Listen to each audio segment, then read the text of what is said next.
is going on? Yeah. I guess it's just a normal day today. Well, shit, at least it's shit you're not unused to, you know what I mean? Yeah. Because out here it's kind of like that too. But that's crazy. Alright, everybody, welcome to Hot Couch Potato. My name is Brent, aka Buwop, and my man's Rick, aka A New Perfect Day. Really running out of names for you finally, man. Yes, now it's your turn. Like, where did you get Rex and Getorix from? I really want to know. So that's the name of my character in Final Fantasy, and honestly, man, I put it in a name generator. Oh, really? Yeah, dude. I put my name in a name generator for, dude, I want to say it was RuneScape or something, and that's what came back. So, wow, not too weird of a story there. It's not unlike what's his name, man, Childish Gambino, the rapper. Donald. Oh yeah. Donald Glover just put his name into a Wu-Tang name generator, and he got back Childish Gambino, which is proven. I've actually gone to a Wu-Tang Clan name generator and put in Donald Glover, and it gave me back Childish Gambino. So wow, hilarious, man. That guy is hilarious. So we'll just get into it since we could potentially have a 2-hour-long episode today. What have you been playing this week, man? I've been playing Rune Factory. Oh no shit, dude. Yeah, I've been mining a little bit on Final Fantasy because of my internet's pretty still poopy. Mm-hmm. So in the meantime, when I can't do anything else, I've been playing Rune Factory. And this story is actually getting a little deep, a little interesting. You know, originally, you start off falling from the sky with, and then you hit a dragon and you have amnesia. And then so I thought my purpose of the game was to just farm and to, build my relationships with the people, the townsfolk, use my powers, my royal powers to make the city better.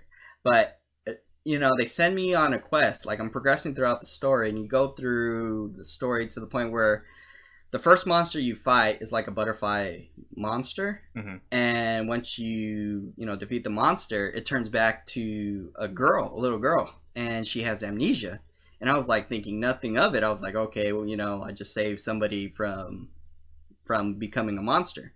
You do it again, you do it a couple times more, and you save more people and they have amnesia. And I was like, wait a minute, is this game focused off of everyone having amnesia? It's like you can't really be using that a lot. I'm the one that has the amnesia, so get out of here with that. Yeah, but it turns out, that dragon that you originally meet, she is the one that's responsible for erasing people's memories. Oh, and what? So I was like, oh, what? You're erasing my memory and everything. But it just has something to do with like the story of, spoiler, like you're rescuing all these people who are sacrificing themselves to make the land better. But these people were her friends. So she's erasing that memory of them trying to go sacrifice themselves, so that way they can live a oblivious life. So, but for my case, we still don't know why I have amnesia, but I'm one of them. I'm supposed to be sacrificing myself to make the land better. And so that's where I'm caught up in the story, and yeah. And so I thought this game was about farming. So the dragon doesn't want people sacrificing themselves? Yeah, because she's going to be sacrificing herself to make the land better for 1,000 years. Okay. But right now I'm at the point where I'm trying to find an alternate solution to her sacrificing herself or the guardians sacrificing themselves. And then this buddy that I met at the start of the game, he's actually trying to hinder my what the fuck? Me trying. Yeah, exactly. I'm like, this is like another Gary or whatever, but I thought we were cool and all. So yeah. And, okay. Yeah. It's like, golly, this game is crazy. So with her sacrificing herself, that means what? The crops will be bountiful or something? Or? Yeah, the land will be better, the crops will be bountiful and all that. But if the other people do it, the land will be better, but only for like a short amount of time. But that means the Okay. dragon can live longer because the land is better. But since the land is Oh. dying, the dragon is dying. So the Okay. dragon's trying to sacrifice herself to make the life better. Oh man. And I'm here just give me my fork pit. And like, I'm just want to farm. So She's she's sending me on this crazy mission. okay. So she's willing to sacrifice herself rather than everyone else sacrifice themselves for the land. That's I don't know. Couldn't she just do it? Why did she have to brainwash everybody? Well, one, I have to save the people first because they're turning into monsters, so they're already in the process of being sacrificed. But now I just have to save like one more, and since I'm doing that, the dragon is losing power because the land is, Getting is worse. dying. Yeah, because people are I sacrificing saved those themselves. people. Yeah, exactly. But then I just found like one solution where the land is getting better and all that. But yeah. Yeah. And I did my first fishing event. In that game? Yeah. I was reading up a guide to how to approach this fishing event, and the majority of the people were like saying like it's almost impossible to beat the fishing event because there's one user or NPC that always gets like one above you. Mm-hmm, But then it turns out like I fished the crap out of that day, Holy shit, yeah. and I got first place, but yeah. See, So this you game, broke the game. You broke it. yeah. Like I'm a better fisherman, and I don't even eat fish. Dude. Shit. Dude, that's so funny, man. So, Yeah. and that game just sounds so anime, bro. Dude, it totally is, man. Especially with the reactions and everything. Does it look anime? Yeah. It has Oh, that okay. JRPG feel to it, and if you're interested in playing that game, you could play that game. But I don't know, it still has yet to hook onto me like fully. I'm just trying to get by beating the game, to see why the land is turning and how to save this dragon. Gotcha. And then you said in Final Fantasy 14 you just been mining?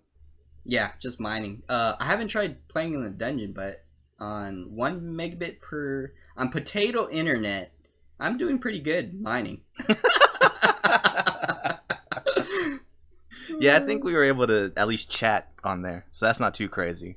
But I get what you mean. If you're in a dungeon and you need to dodge AoEs and stuff, who knows what's gonna happen with your lag? Yeah, dude, I remember the time when I was playing Final Fantasy on the PS3 a long time ago, and there was a bad lag for all PlayStation 3 users. Like, I remember you have to predict the attack before the circle goes down in order to dodge it. So you have to predict a whole 2 seconds in advance in order to dodge an attack animation, which was pretty crazy. I was wiping the team a lot. Yeah.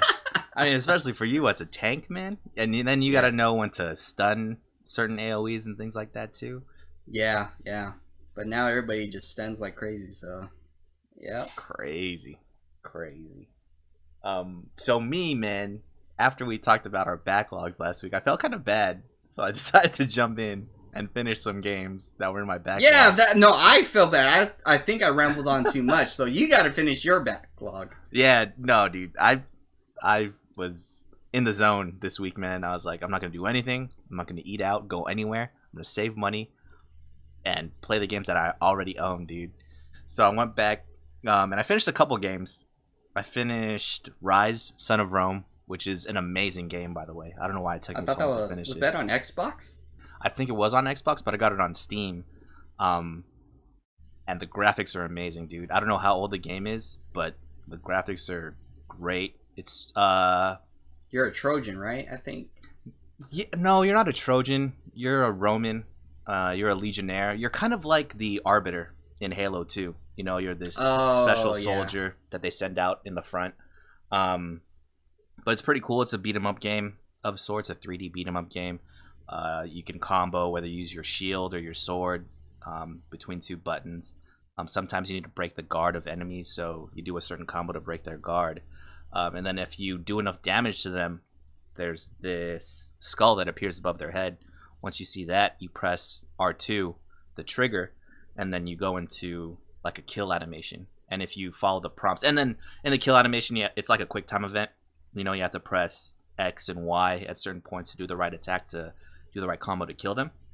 Yeah. And if you do it correctly, then you get more health, more what I'd amount to a rage meter that gives you more attack power or whatever.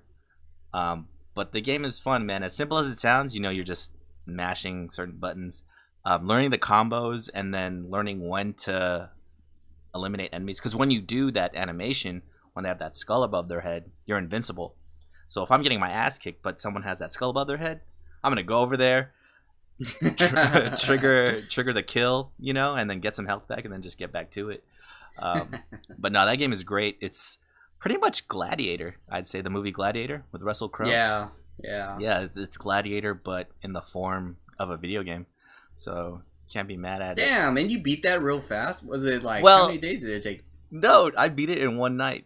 Oh wow! Yeah, it's part of those games that just came out, you know, similar to Modern Warfare and all that, where you could just beat the campaign in 5 hours, you know.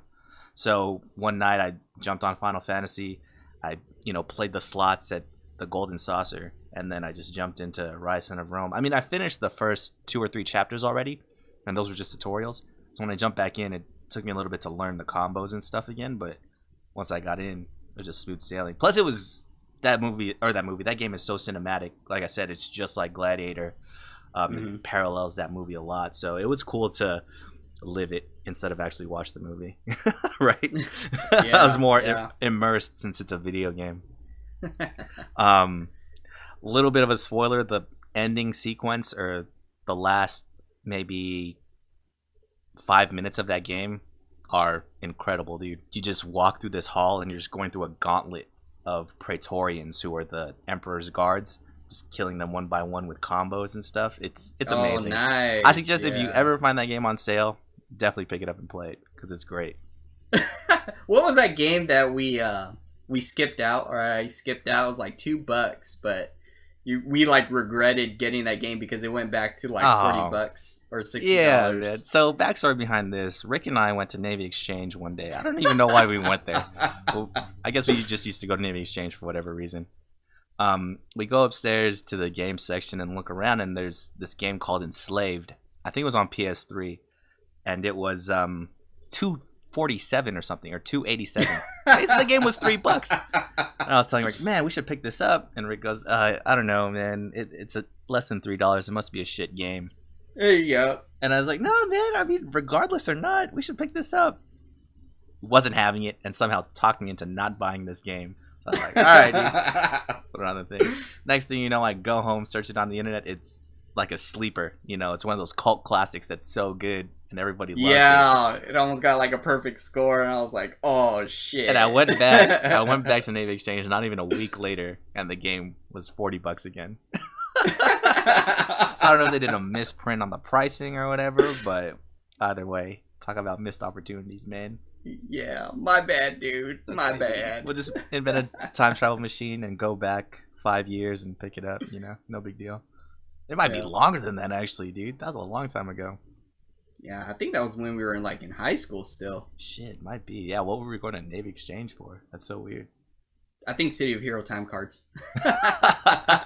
Good call. Actually, that might be because of no tax. You're right. Yep. So after I beat that, I played Spec Ops: The Line. That one I was halfway through when I stopped playing it. So I picked that back up and beat it in one night. It just took me maybe 4 hours to beat that. So that one's cool. I'm comparing it to movies, but I think this one is a lot like Apocalypse Now, where you go in, you're a soldier, you go into this area, and you're optimistic about completing your mission. Then the horrors of war just change who you are, and you go crazy. That's essentially what happens in Spec Ops: The Line. Super spoiler.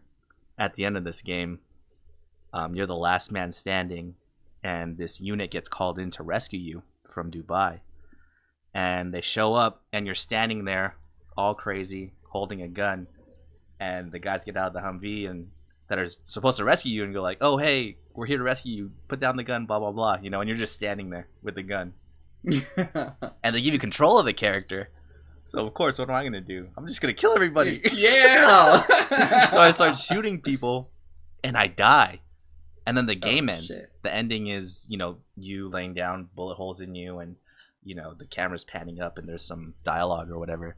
And I go, wow, that's okay, like man. Red Dead Redemption. Kind I know. Of stuff. And you know, with Red Dead, I played that ending maybe 2 or 3 times just to make sure I had to die. You know, I was trying to think, what if I can maybe kill the 2 FBI agents that screwed me? If I find them in the crowd, you know, and you can't do that, or you can't walk on to everybody, you know. Yeah, they should have made it where at least one bullet would kill the guy that screwed you over. You know, that would have been. I would have been perfectly satisfied, but I was satisfied. That's anyway. true. Yeah, because they saved that for Jack, right? Isn't that the whole mission with Jack to go down to Mexico and find give him a reason? But then they made his voice all high pitched, like "Hi, howdy, Yeah, you killed my pal." Jack was never as cool as John Marston. Yeah. So I replayed that last part again and lived through it. And there's another ending if you live through it. Yeah, it's crazy.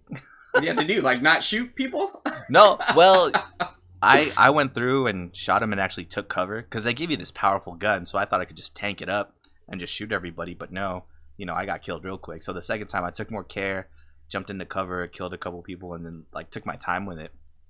And I lived. There's totally different ending if you live. So it's kind of wild. Later on I'd looked and there is an ending too. If you wait long enough, they give you an option to drop your gun. It's just so tense though, you know, because you're standing there with the gun and the guy's telling you to drop it. Meanwhile, there's 4 or 5 other guys aiming their guns at you, talking to each other, saying, "Oh, he's not dropping it, dude. I don't know, man. We should shoot him." Oh, so that's what stressed me out. I was like, "Fuck no, I'm gonna shoot first." So I started shooting everywhere. But yeah, apparently there is a peaceful ending if you really wanted it to be. So you played these 2 games within the same week? Yeah, dude. I played Spec Ops Rise on Monday, and then I played Rise on Tuesday. Wow. Yeah, man. And it's just because I felt bad about my backlog. You know, when I was typing it up last Friday, and I realized, dude, this is too much, man. This is all this money I've spent and did nothing with it, essentially, dude. I might as well have been throwing money away. So yeah. I got my time out of it. Funnily enough, each of those games has a multiplayer too that I didn't really touch, but I think it'd be interesting to see how multiplayer works. I mean, Spec Ops The Line is straightforward. It's a third-person shooter, so I don't think it'd be too different from maybe Gears of War. Ryse Son of Rome, that'd be interesting to see how multiplayer works in that. The only complaint I have about that game is the camera is too tight on the character. It's third person, but it's like Resident Evil 4, where you can't see below your knees. You just see kind of above your shoulder view. If they pulled the camera out a little bit more, that game would have been perfect. It reminds me of that game with I forget what the name was, but it's where you're like a samurai, Viking, or a knight, and you guys are versing each other. Oh, For Honor. Yeah, For Honor. That's there you what go. The game sounds like. Yeah. I think that's what the multiplayer would be like if we were to approach that route. That's true. And then the combos at the end to finish people off. So yeah, I've been playing those. In between there, you know, sticking in some Final Fantasy 7 or Final Fantasy 14. I actually did start Final Fantasy 7 over again too, because last week was Summer Games Done Quick. It's where people speedrun video games for charity. And I saw Final Fantasy 7. I think that was on Saturday night or Sunday morning. But anyways, it took him 8 hours to finish the game, and I watched the whole thing. I just couldn't look away, man. He didn't grind through it, or how did he power through it?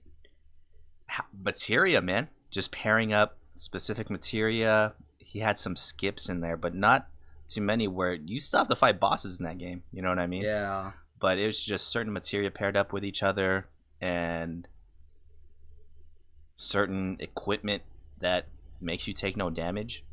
And they beat it in 8 hours. I think they beat the game. When they beat Sephiroth, they were level 36, man. Jeez. So I don't know, dude.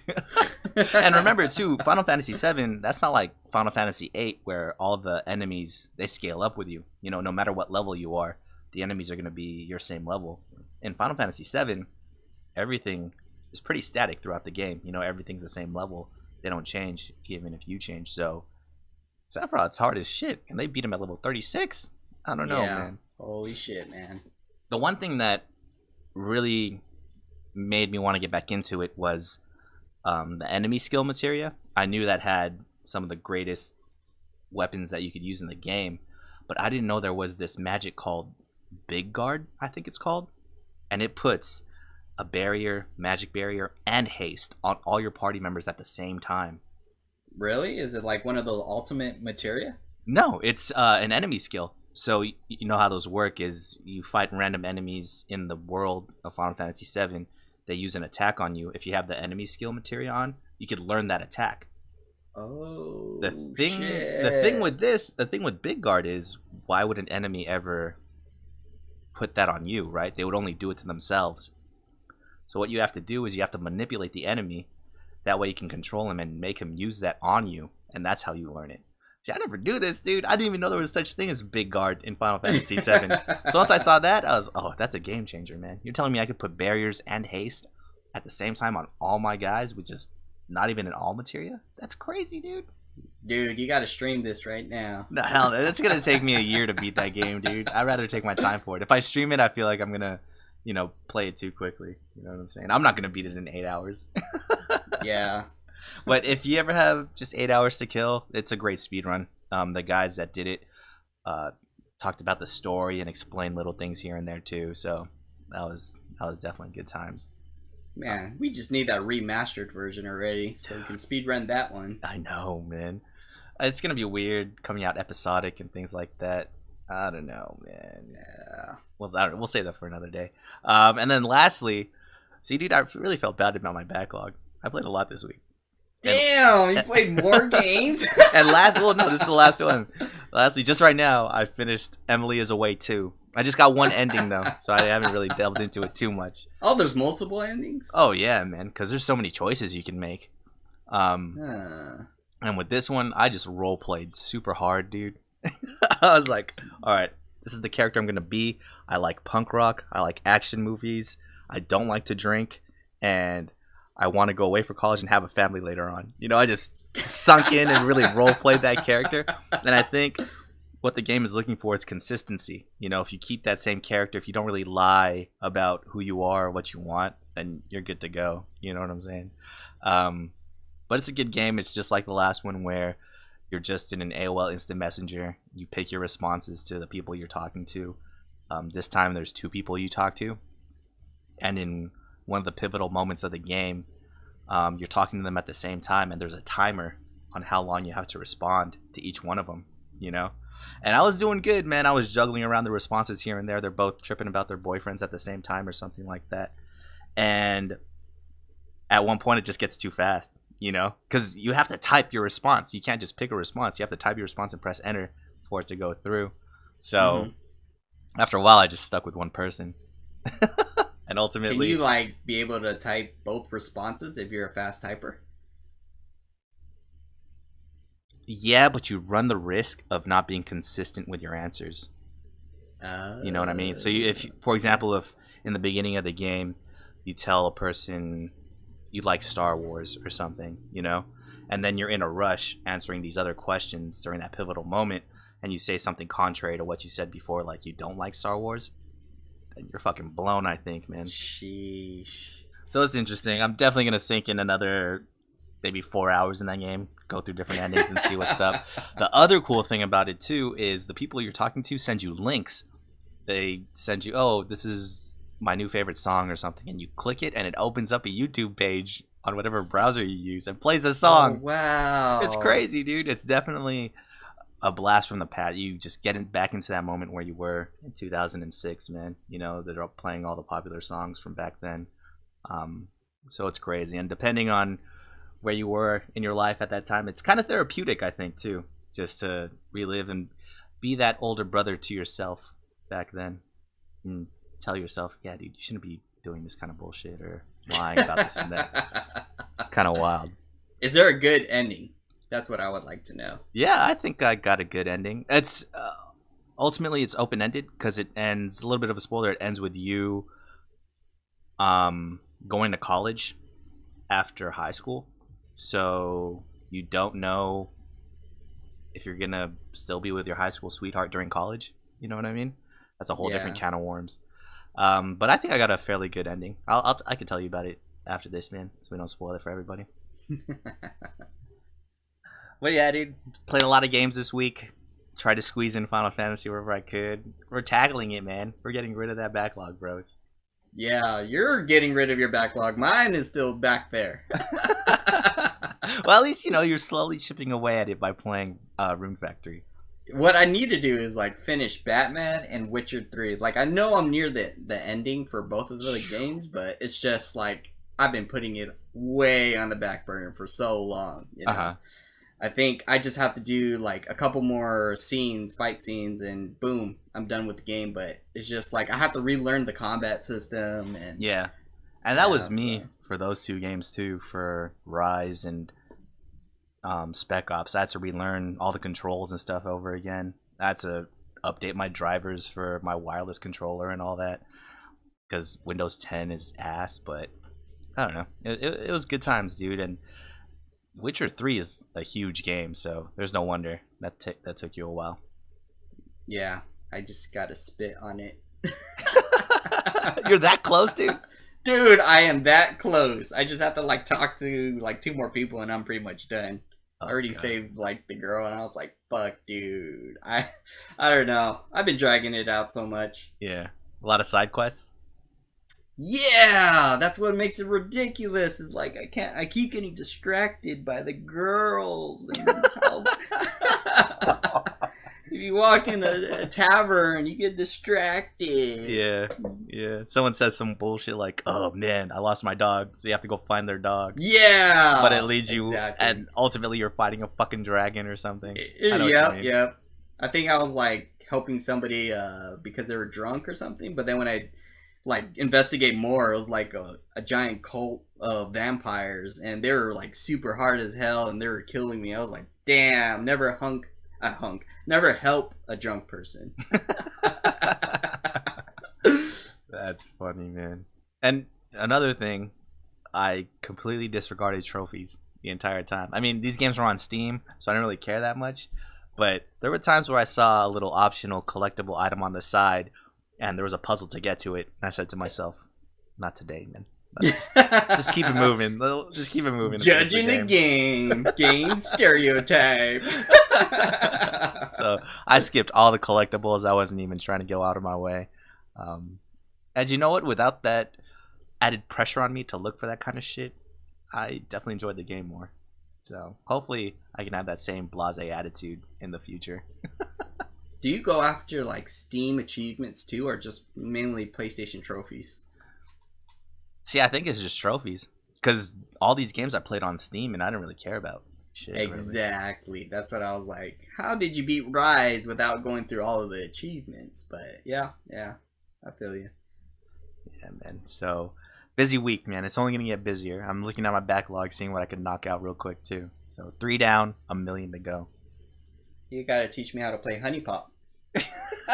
Yeah, right, dude. You're the one that actually owns it, so we'll hold off on that. You can teach me. I don't know. I'm looking at your Steam account, says 100 hours plus. Okay, I'd like to see the receipt on that one. Let's get a spell check on that, please.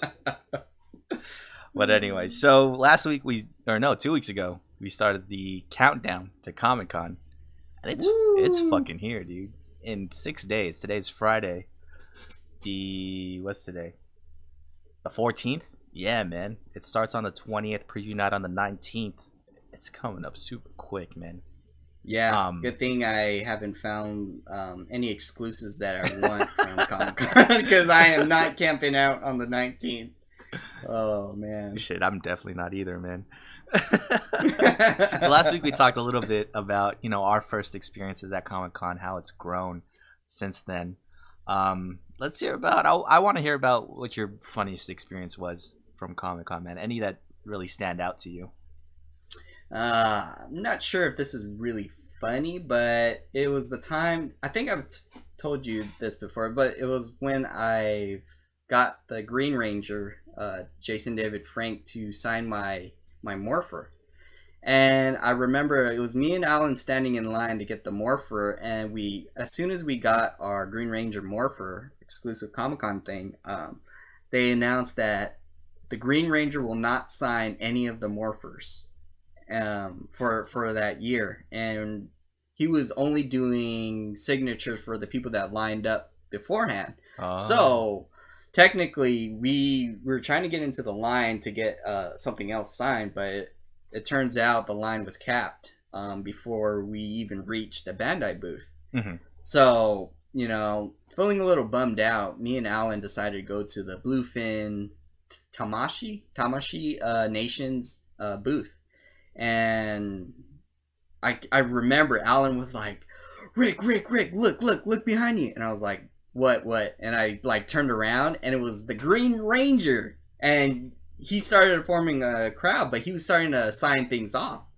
And Alan was trying to pressure me to get my Green Ranger Morpher signed, but I was really shy. I was like, nah, he won't sign, Shy Tank 88, man. Shy Tank 88. So I was like, nah, he's too big, it's like, oh god, he's a good star, blah blah blah. But when Alan got his picture taken with the Green Ranger, I was like, you know what? I might as well get this thing signed while he's here. So, I pulled out my Green Ranger Morpher. And you know how it's limited to, I think it was only 500 people or 1,000 people able to get that Green Ranger Morpher. Mm-hmm. You can hear, the crowd goes real silent, real quiet, because as soon as they seen the Green Ranger Morpher, they're like, what the fuck? How did you get the Green Ranger Morpher? And then I handed it off to Jason David Frank, and he grabs it, slowly looks at me, and then he signs it off. He gave me that glance of, you don't know how fucking rare this is for me to sign this Green Ranger Morpher, because he was not allowed to sign the Green Ranger Morphers at all, And then so everybody's just quiet, and I'm quiet. I'm like, oh my god, he's signing my shit, stuff like that. But dude, it was crazy.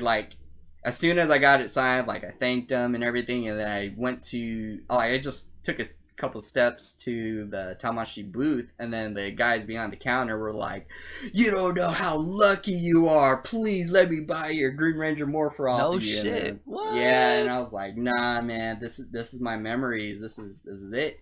And then when me and Alan were browsing around the floor some more, I was seeing that the vendors that managed to get a hold of the Green Ranger Morpher, they're already selling it for $450. Jesus. And I was like, geez, it was the day that Bandai was selling it, and now you have these vendors that were able to pick it up and sell it for that price. And I was like, man, how much was it initially? I think it's $125. Okay. Yeah, and then so I was thinking, if mine was $400, then it might as well be skyrocketing in price for having his signature on this piece. But yeah, that was the most memorable thing I've encountered. Shit. And then so the real question is, do you still own it? Yeah.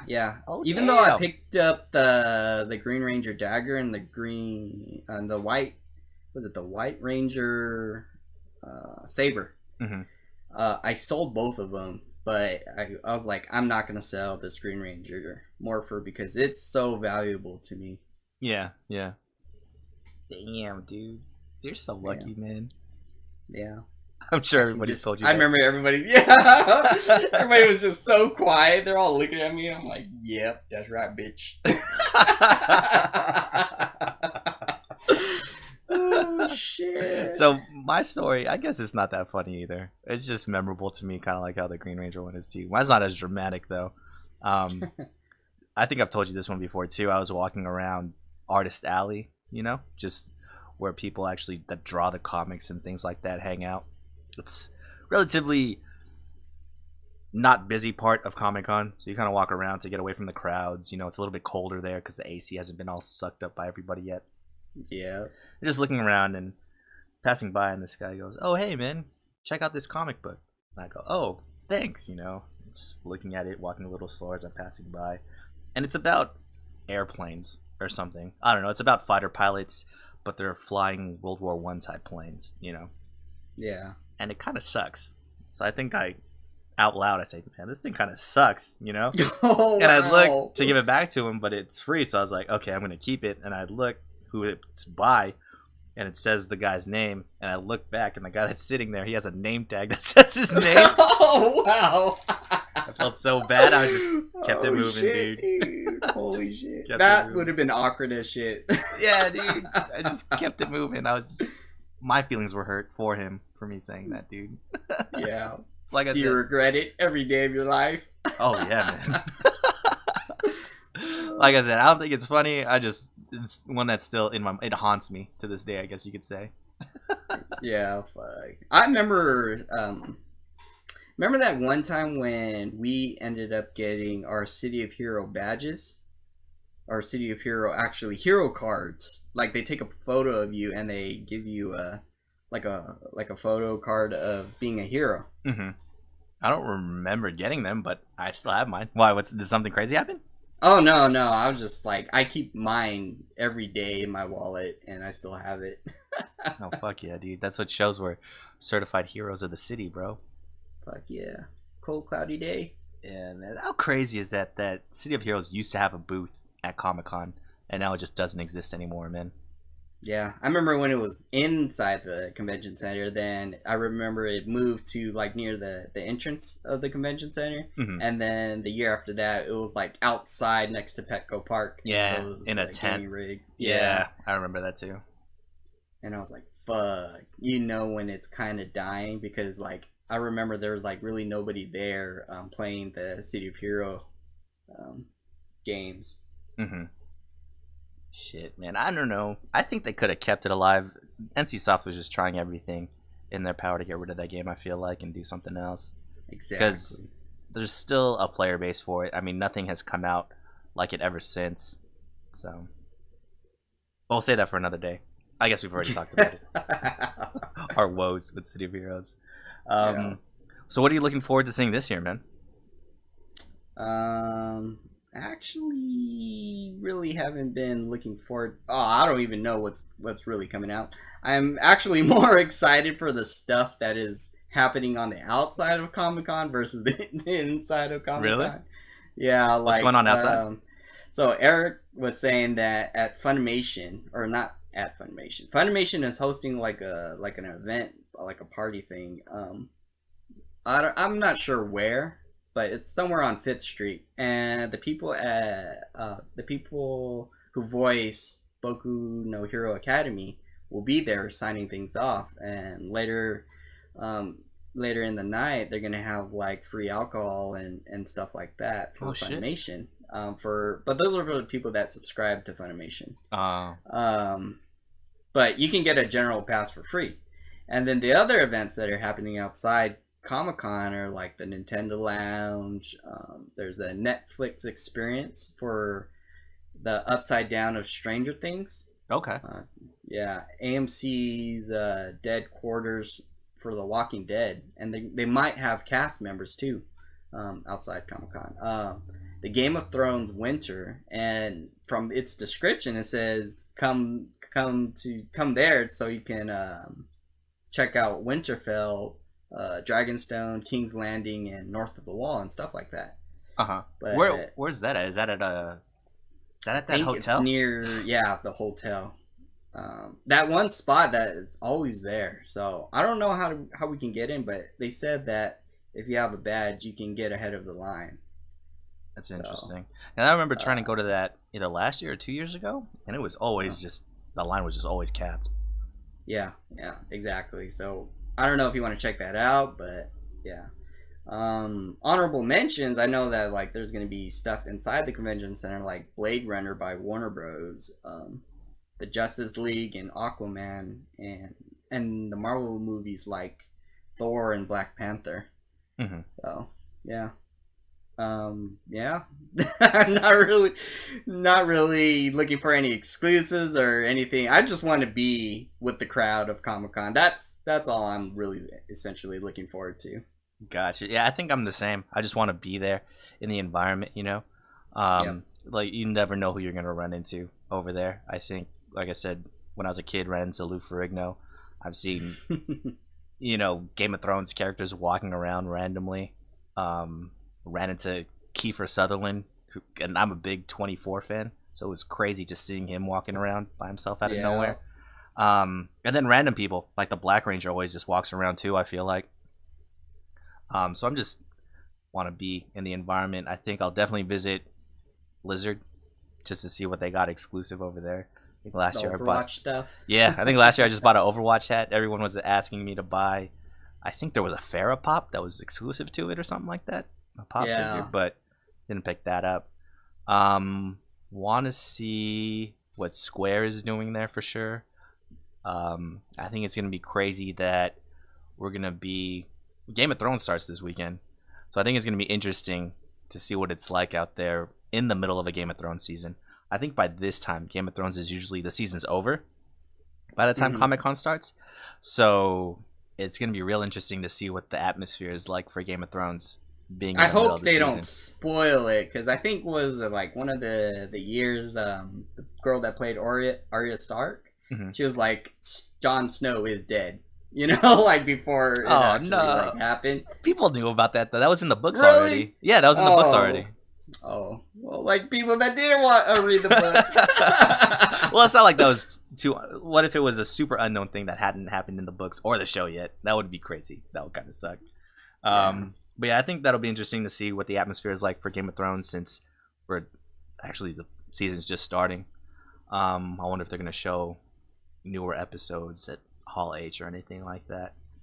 Definitely want to see stuff outside too. It's just getting bigger and bigger. Is Walking Dead, are they doing anything at Petco Park like they usually do? I think it was something like a batting cage for zombies. Okay. Yeah. I don't know. Usually they have, it's almost like an obstacle course at Petco Park, the baseball stadium out here. And my cousin did it every year, and he said it was super fun. They could tell if you've been bitten. They put a black light on you, and if someone's touched you, then they could see the mark, and they shoot you, and you don't win anything. But if nobody's touched you, then you get a medal or some shit like that. So that's always a fun experience to see. You could watch people do it too, so it's funny. Yeah, I think it was like $7 for admission. That's not too bad at all, actually. Yeah. So yeah, just to be out there in the atmosphere. Got to look into that Game of Thrones thing you're talking about, because I know every other time we try to get in there, it's just horrible. It's coming up quick, dude. 6 days. How many more seasons of Game of Thrones is left? It's like 2, right? Yeah, this one and one more, and that's it. Shit, kill off everybody. That's what I think that's what I think is gonna happen, dude. I think everyone's just gonna end up dead at the end of it, and nature's just gonna take its course, bro. And it's just gonna teach us that, all this petty bullshit isn't worth it in the end. So we'll see. How crazy that Game of Thrones is ultimately a zombie show, just like Walking Dead. I mean, like the White Walkers and stuff, and the Whites, they're basically zombies. Jon Snow's a fucking zombie. He's back from the dead.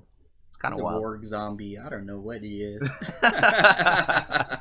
He still has feelings. He still has feelings. Well, yeah, dude, gotta commend Game of Thrones. That's internationally, that's a phenomenon, man. Like back in the day, I don't even think The Sopranos or Entourage was as crazy as Game of Thrones is right now, man. And just like the story and the characters. That's what I was wondering too. What is going to be the next big thing? You have the Walking Dead, and when that ends, and then you have the Game of Thrones, and that ends, what will be really next? Is it just going to be continuing on being superheroes? I don't think so. People might be getting burnt out on all that. I think it'll be something sci-fi, not Star Wars necessarily. I think it'll be something science fiction for sure.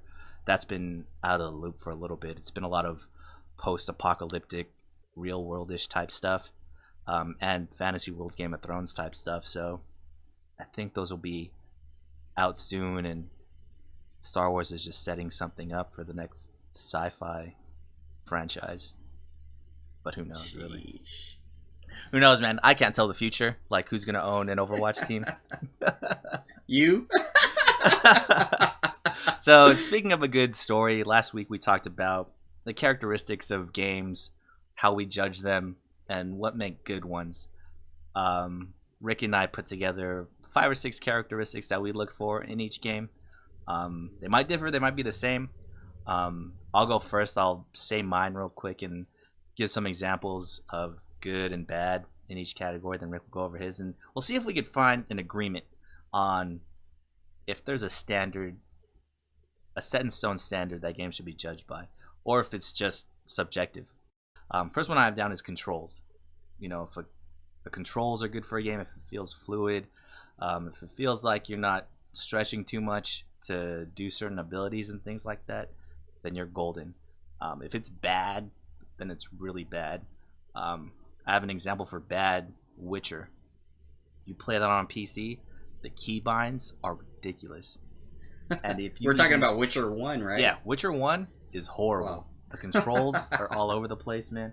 You can't even, it doesn't have gamepad support, so you can't just hook up a controller to it. But if you get a third-party program and try to match it up, it's even worse, man.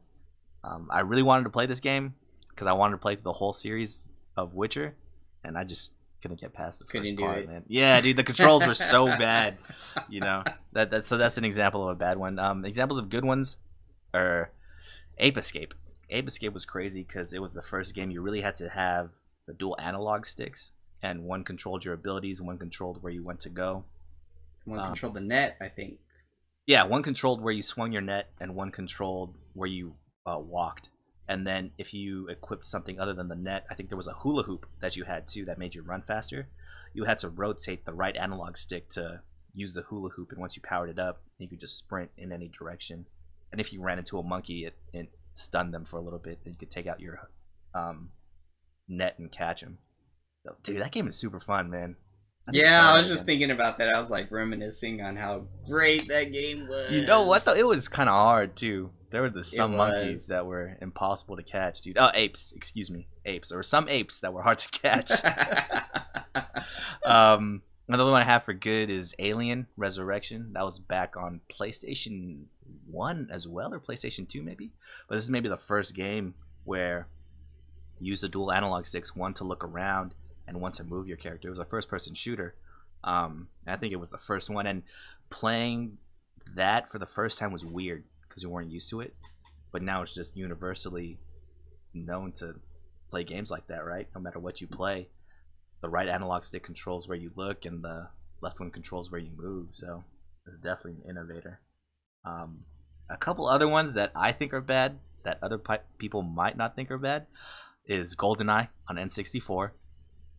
What? Yeah, the controller. Don't even try to tell me the controls were cool on that. The N64 controller in general was fucking horrible, man. How are you supposed to hold it? In the middle or on the outside? And then middle. Well, what if you need the C stick for something and then you stretch your thumb to the middle part? I don't know. The N64 controller was a mess to me. The next characteristic I have down is video game design or graphics. See, now I don't think there's any bad examples of bad graphics nowadays, right? Because I mean, that's what I was saying. Like, graphics were evolving, you know, at the time when it came out. We were like, oh, this is the best graphics in the world, when it was just like PlayStation. And then, you know, it keeps evolving to the point where we're like, oh, now this is the best graphics in the world. So it's like kind of hard to compare, I would say. Yeah, and that, and you know, nowadays I could play a game like Ryse Son of Rome, and it looks amazing, and then I'll flip the script and then play Papers, Please, which is a pixel art game, you know. Exactly. So I don't think graphics are there's no real such thing as bad graphics. It's just really up to your preference.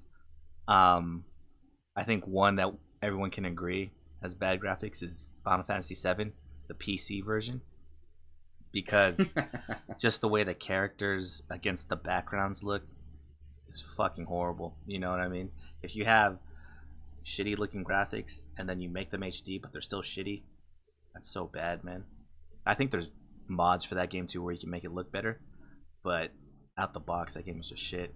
So that game, yeah, I haven't played the PC version. Look at it, dude, because it'll just be the same kind of bad graphics, but cleaned up. It'll look sharper, but it's still bad graphics. So the pixels are pretty sharper, is what you're saying. Yeah, the pixels are sharper, but I don't think they cleared up the backgrounds at all. Because the backgrounds in those are just paintings, right?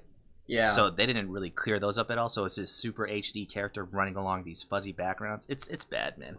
It's really bad. Examples of good graphics. I don't think you can say anything about Uncharted 4. Uncharted 4 just has great graphics. The facial animations. Still haven't played Uncharted 4, man, but yeah, I played 1 through 3, and it's still amazing graphics. Yeah, and Uncharted 4 is made specifically for PlayStation 4 too, so that's great. Battlefield and Battlefront, those games look great too. At least on PC. Haven't really messed around with them on console. So, next characteristic I have is gameplay. Bad ones for this are the first Max Payne, where the bullet time and you're jumping around and stuff really didn't make sense. And is that when you were like in slow motion and you kind of have to use, I forget, it was like wonky controls. Yeah, that one, what's it called? Is it called Gun Kata or something like that? It's the Matrix kind of fight style, essentially. Yeah, where you like jump backwards and you're shooting or something. Yeah, you're doing kung fu and shooting at the same time in multiple directions. Yeah, it played a lot on that, so you could slow down and shoot stuff, jump forward and all that, but it just didn't work out. They got it right with Max Payne 3. I think Max Payne 3 was really good in how they did that, but the first one was just ass. Good one for that is Destiny. That game just feels super smooth no matter what, and I think that's part of the appeal for me, not just because of my addiction to loot, but just how smooth the gameplay is on that. I think recently I played Killing Floor 2 after playing Destiny as my sole first-person shooter for the past 3 years, and it just felt heavy, super clunky. Whenever I jumped and landed, it took me like 5 seconds to aim and shoot again. So Destiny's that was similar to like Killzone 2.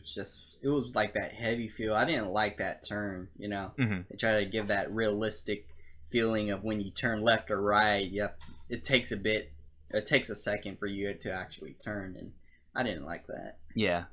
So gameplay is just stuff that's super smooth and makes sense for the game you're playing. Another good example is Bloodborne too. The fighting system in that and how you play is great. The dodging, I think, is amazing. The parrying by shooting your gun is great too.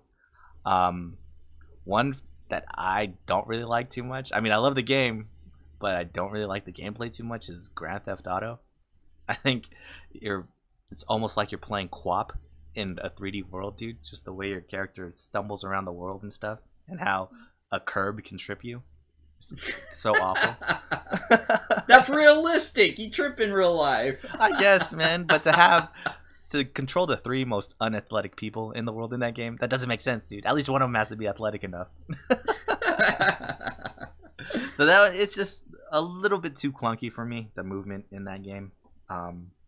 So that one I'm not that fond of. I mean, I love Grand Theft Auto, but that aspect of it I'm not too fond of. Next characteristic I have is sound design. If you don't think it matters, then play your game on mute and you'll realize how much sound matters. I think bad ones for me are Modern Warfare. The guns sound like Nerf guns. And then in Max Payne as well, the sounds, there'll be someone in the end of the level who has hostages and is just yelling to threaten the hostage, and you'll be at the beginning of the level and you could hear him screaming already, and you're just like, all right, dude, I'm not in that fucking room yet. Why can I hear this guy threatening people? You know what I mean? So that one's a bad one. Good ones are Bloodborne.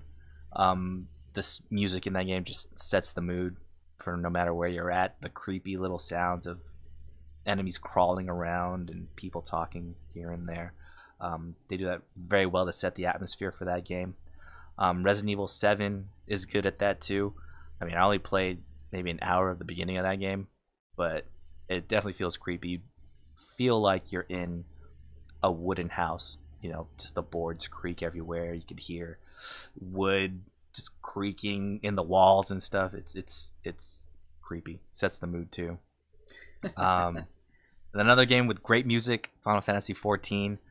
You think we'd get bored of it after listening to all the music over and over in an MMO, but there's this one song in this dungeon I just played, called Doma Castle. I highly recommend looking up the theme for that dungeon because it's great. The first like 14 seconds, I could play that all day as the greatest intro.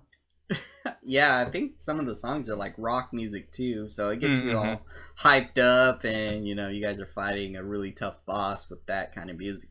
It Yeah, just gives a good enhancement of playing that game. yeah, yeah. Next characteristic I have is probably the most important one to me. It can make or break a game. Is the story. Examples of bad stories is Destiny. I hate to say it. I mean, I love that game, but Destiny is just the most dumbest ass story with so many plot holes. There's time travel that they never revisit. There's a stranger, the chick from Walking Dead voices, and she never comes back or explains what she was doing out there in the first place. Um, Modern Warfare has a pretty bad story too. Modern Warfare 2 specifically. There's a lot of plot holes there. Um, Great stories, undoubtedly The Last of Us. It's one of the greatest stories ever. I don't think anybody had a dry eye after watching the ending of that game. Red Dead Redemption had a great story. Bioshock 3 had a really good story too. Multiple universe type stuff. And Heavy Rain. Heavy Rain had unique gameplay where you just walked around and looked at clues and did puzzles and things like that, but the story definitely carried it. I love that game solely because of the story. And then a hot take, you'd think with stories, I would mention the Telltale games. Telltale games are mostly predictable, and I think they're trash, except for the first Walking Dead season. First Walking Dead season was great. The rest of the Telltale games, I don't really like. And I think I'm just bitter, especially after playing the Game of Thrones Telltale game and how garbage that one was. And that other one, didn't you play? Was the Wolf game? Oh, wait, Wolf Among Us was actually good too. Yeah, that one. Yeah. Okay, Did you like that one? Wolf Among Us was good. All the Walking Dead seasons other than the first one. The what was the other one? The Borderlands one I wasn't that into too. I don't know. They just got too predictable, and ultimately it made you feel like your choices didn't matter. I think is why I fell out of love with the Telltale games.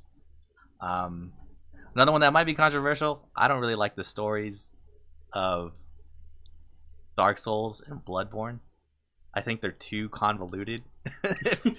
Everybody has to do hours of research just to explain it to you. I don't think that's right.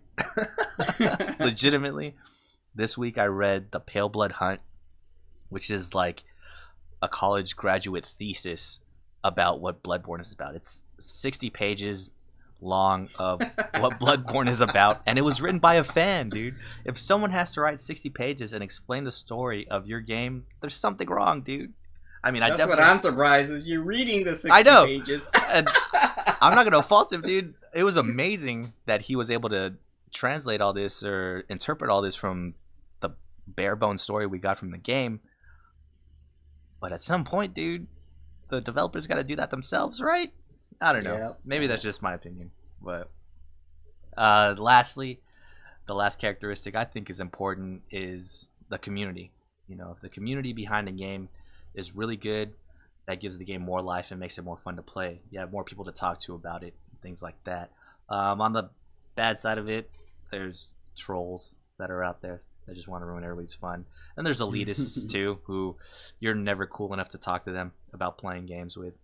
So, good and bad side to that too. And like I mentioned, these are my characteristics. This might just be my opinion. Any game could have a mixture of these and it'll be good to me or bad to me. But ultimately, I think the most important one to me is the story for sure. So those are mine. What do you got, Rick? Essentially, you took all the good characteristics of the game. Well, which ones do you agree? I got the leftover steak dinner. But so some of mine that I think help enhance the game is one of them is incentive. The incentive to actually play the game. What is your motivation? Why are you playing the game? And you keep adventuring to the unknown. And some of it has to do with the reward system. You know, it plays a huge factor when you're playing a game and you're expecting some sort of reward. And I think that's what it works off people's addiction, is to achieve something or to feel like they've accomplished something, whether it's beating a boss or whether it's getting a high level staff. So some of the good games that I think have good incentive is, one of them is Dark Souls. And so going back to Demon Souls, I remember that was actually a really good foundation for Dark Souls incentive.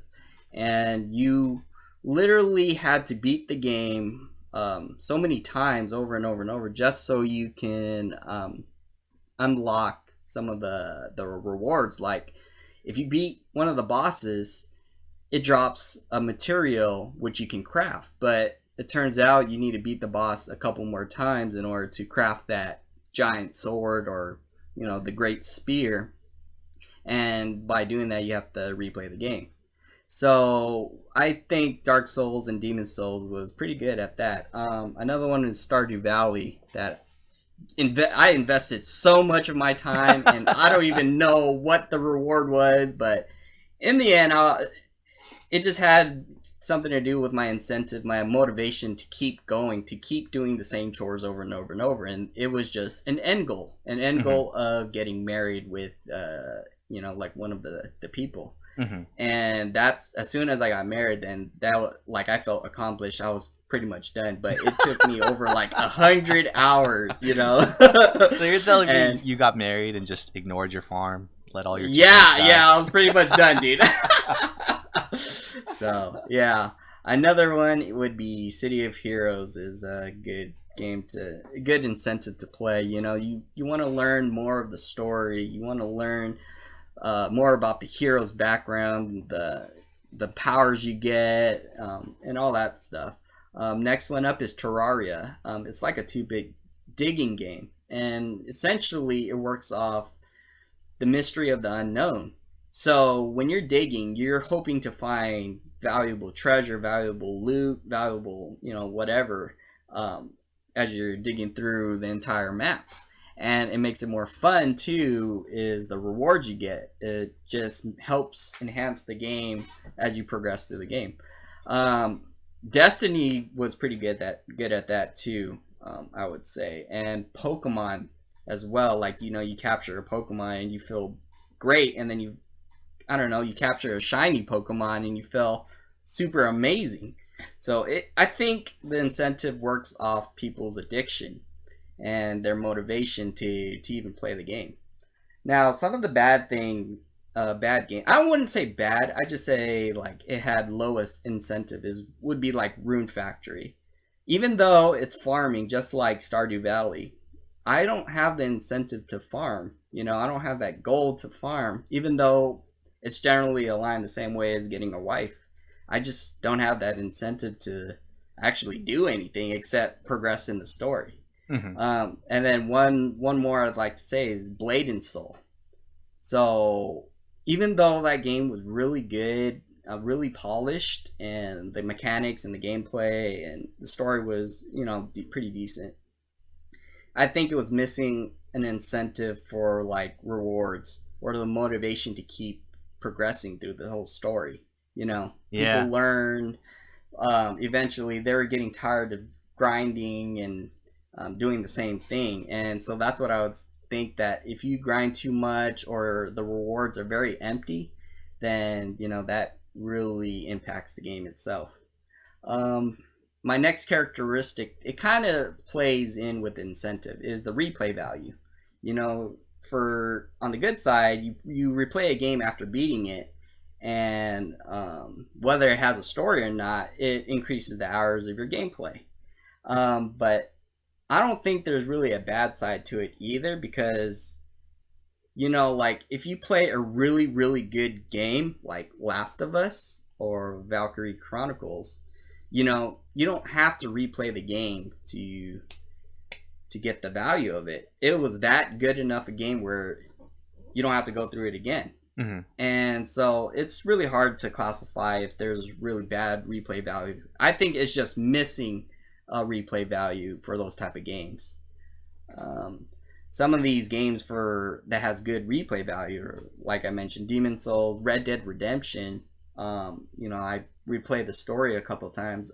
Mario Kart, and I would say like maybe Hatsune Miku. Mm-hmm. You play songs over and over and over, even though you don't really get anything, but it's just you have that replay value of playing the game over again. But then like I said, the bad or the missing element of replay value, it just really depends on the person and the game itself. I would say. Mm-hmm. Usually RPG games are a one-time deal. That's you don't true. really go through the whole game. I'm not going to go through Witcher 3 again after I beat that game. Like it's done. We're done. It's over between us. But that's what I mean. Essentially that. My next characteristic would be popularity. So, popularity affects like the reputation, the reason why you're getting the game, and the company, what type of company is actually making the game. Like there's a lot of hidden games out there, hidden gems, but they're overlooked because they're not popular enough. Mm-hmm. So that's why popularity plays, it influences the games of your decision of buying the games. For example, like you already know if they release Mario or Zelda, then you're like, oh, okay, I know I'm going to be getting that game, or I'm interested because of its popularity. But I would say there's also a bad side to popularity because now it's subject to high criticism. Mm-hmm. You have high reputation, and you must meet that expectation of your fan base. So, like for example, I would say, this is my opinion, I would say like Halo. Like people were saying after Halo 4 or beyond that, people were kind of delving off of the story or off of that game. So I would say probably hit its pinnacle somewhere in Halo, because it set the bar so high that they would expect the next game to be that they're making is going to be super high. So some of the good games that I would say that are really popular would be like Battlefield, Mario, Zelda, Grand Theft Auto, and like Final Fantasy series. Like every time they make a new game, you're just wanting to know more about that game, even though the game hasn't even released or anything like that. Mm-hmm. And then there's like the bad popularity, like there's, I would say, unfortunately, like my Ace Combat. I was so stuck with Ace Combat 4 that I would expect Ace Combat 5 to blow me away, but the later series it didn't captivate me because it was my fault. I set the bar too high, and it became so popular where it just started to feel numb. The game itself. Next characteristic, and I think this is really important, at least for me, I don't know about everybody else, is character development. So, when you're the protagonist, you have a connection with that player you're playing, whether it is even a player at all. You feel like you're role playing, you're the shit, so you have that empathy with the character or that thing you're playing with. You're role playing. So the good thing is you're connecting with the protagonist. You feel like you're a part of the game. You grow with the character, or you grow with the mechanic of the game. And then of course there's the bad character development where you cannot connect with the protagonist. You have conflicting ideals, and you feel detached. And then there's a neutral side where, like I was mentioning before, you are the main character. Like for first-person shooters, like they don't have a main protagonist, but you are that thing. Mm-hmm. So for good games, I would say like Neo, I was able to role play, connect with the character, and and that's what enhanced my incentive of the game. Uncharted had a really good main protagonist. Last of Us had even a crazy one because you felt like your decisions was actually affecting what's the outcome of of the story itself. Like what would you do in a situation where you're gunned down by so many people and you have this little girl that you have to protect. Yeah. So it just invokes all of this emotion, this empathy, and you build that connection as you grow with the game. Witcher 3, you felt like a badass. You were building your character up to be badass, and you were the badass. Ace Combat 4. Now, this is my favorite Ace Combat game. And this one alone, a lot of people think that it was a really good game because it involved a hero. You were a hero going against the entire army of, like jets or whatnot. And many people doubted you. They didn't believe that you were gonna make it out alive or you're gonna take down this army, but you managed to pull the impossible. And so that made me feel good because you had a strong character development and you were empathetic with the character. You felt like you were the hero. And so another game would be like StarCraft. Like they don't have a protagonist or whatnot, but if you're playing Red Team, you feel like you are the red protagonist. Wait, you're saying not even in the campaign mode, but just in a multiplayer game? You were able to connect with people? Okay. Yeah, so like, that's what I'm saying. You are role-playing. You feel like you are control. You're the commander of the fleet. You are red, and you own it. Yeah. And so when you go into multiplayer and kill people, then, you feel vindicated and all that. But other games would be like Diablo, Vindictus, Undertale, which had really good character development. And then there's the bad, of course, that you really can't connect, and it's missing the character element. Like, for example, it's not really bad, but like Hatsune Miku, you play this game, there's no character development. Or you're playing a racing game, there's no character development or anything like that, but you still feel like you're role playing. So I think if it's there, if the protagonist is there, it really enhances you playing the game. Mm-hmm. Enhances the game itself, because you don't want to be like, I don't know, some weakling that like cries a lot as your main character. And I don't know if that's your fancy, if you can relate to that, but you would rather have someone where you start weak, you can grow, become strong, and stuff like that. That's just an example. And my last characteristic would be community. I know you talked about this, about the elitists and all that, but for like my take on a different type of perspective of community would be like, for example, the good. It would increase the popularity of the game because you have a fan base. You have a community with common goals. So like in an MMO, you can help each other out by figuring out what reward system, by going after the same kind of things, and it builds that foundation of the game. It just enhances the game environment with the community. Like for example, Ragnarok would be one of the good games that really helped me because like it was when I was playing, everybody wanted to help me. I didn't really care much for the game at the time, but since the community was that great, it made me love the game even more. Mm-hmm. But there's a bad side, of course. And the bad side is it can break a game. It can damage a reputation. And, like, I'm not saying this is very subjective, but like, like Destiny. There's the community that had mixed reviews. It didn't meet their expectations, so they jumped off of the game. But then, of course, you create new fans and you have it was just very mixed with the people who were expecting a whole different other side of Destiny. And then they were trying to deter people from buying the game. So in a sense, it was just like a mixture battle that I've learned because of that. Final Fantasy 14 now. Here's the thing. Back in the day when we started, it was a community where you were trying to grow to conquer things together. But as soon as you hit the end goal, there was a lot of people that were fighting, that were it was like applying for a job in order to join the team. Because I remember there's this one time I joined like an extreme dungeon, but people would quit after finding out that I haven't watched the video or I've never done the dungeon. And I essentially thought that when you go in a dungeon, you learn what the mechanics are together right then and there.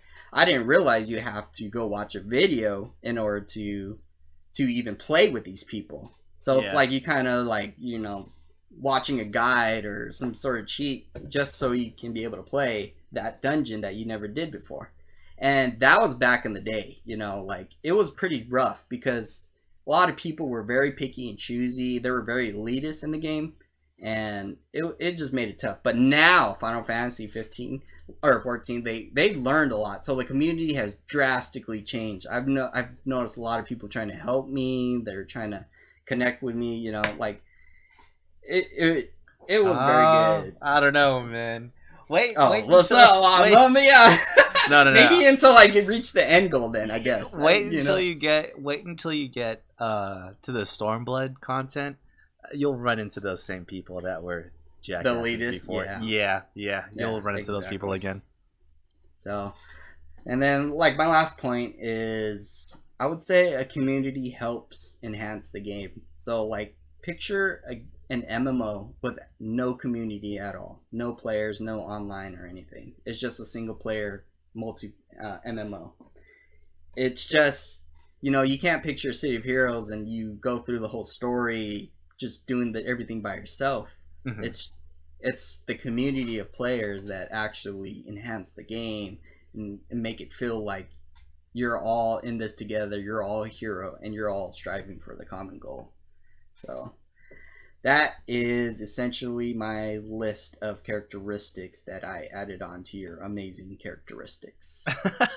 And I think we can agree a lot of these are the same. I think you introduced some good ones, man. Like incentive. Incentive is something I never thought about when playing a game, but you're right. There is that end goal that you need, right, in order to make the game worth it, right? Yeah. And it doesn't necessarily have to be tied into story or gameplay or anything like that. It's just whatever they put at the end for you to get, whether it's that exotic weapon or a skin that proves that you beat something super hard. Exactly, a badge of honor. So that's interesting, man. I think after listening to both of us, it's evident that, yeah, it's really subjective. I don't think there's one way you can judge a game anymore, man. Especially now with how diverse it is, where you could have just as much fun playing Tetris as you would. Yeah, exactly. And MMORPG, right? It's just whatever floats your boat. But I think it's interesting. A lot of the things that you mentioned, I definitely didn't think of. I think popularity, while you were talking about it, I came up with an example of a bad one, is Assassin's Creed. Or not even just Assassin's Creed, but Ubisoft in general. Yeah. Right? Yeah, exactly. You hear about them coming out with a game and you automatically think, day one patch, it's gonna be shit. And yeah. more often than not, they keep that same reputation of fucking up their games, dude. No matter how good it seems.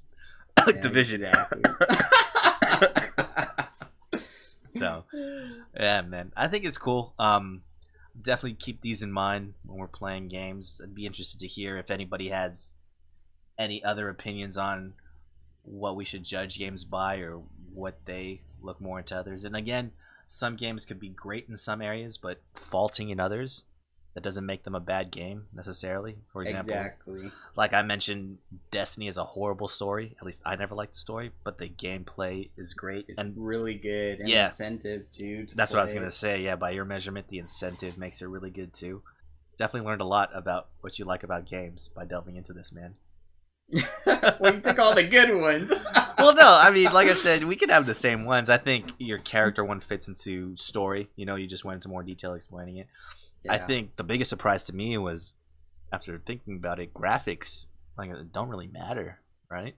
It's just whatever your taste is. If you want to be nostalgic and play those 2D side scrollers, or if you want to be in a full 3D open world, right? You could have just as much fun in both. So, yeah, that's wild, man. But yeah, like I said, I'd be interested to see what other people think. If there's any characteristics we missed or that some people value more than ours. I think next week we're gonna have a little bit of question and answer time. Gotten a lot of questions on thoughts, what our thoughts would be on certain subjects, and I think next week will be a good week to tackle them. You know, we'll talk a lot about. Well, we'll actually be in the middle of Comic-Con, right?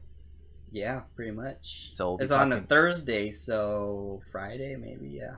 yeah, so we'll be talking Friday about how our Comic-Con experience was. And then after that, I think we'll answer some questions that people had for us, dude. Nice. So if anybody has any other questions, definitely send them through, either comment them or something, and we'll get through them. But yeah, a little bit of a long episode, huh? Yeah. We just had so many characteristics and shit to talk about. That's how I was like, damn, we're going through a lot. Hell yeah, dude. But it's good. It's good. I think looking at these different characteristics makes you think a lot more about what you value in games and what makes your favorite games your favorite. So yeah, that's it for us this week. We'll be back next week with some question and answer and some Comic-Con review. But first, Rick, let's get some words of wisdom. If you're gonna move, just remember to check your internet. All right, guys. We'll see you next week. Peace.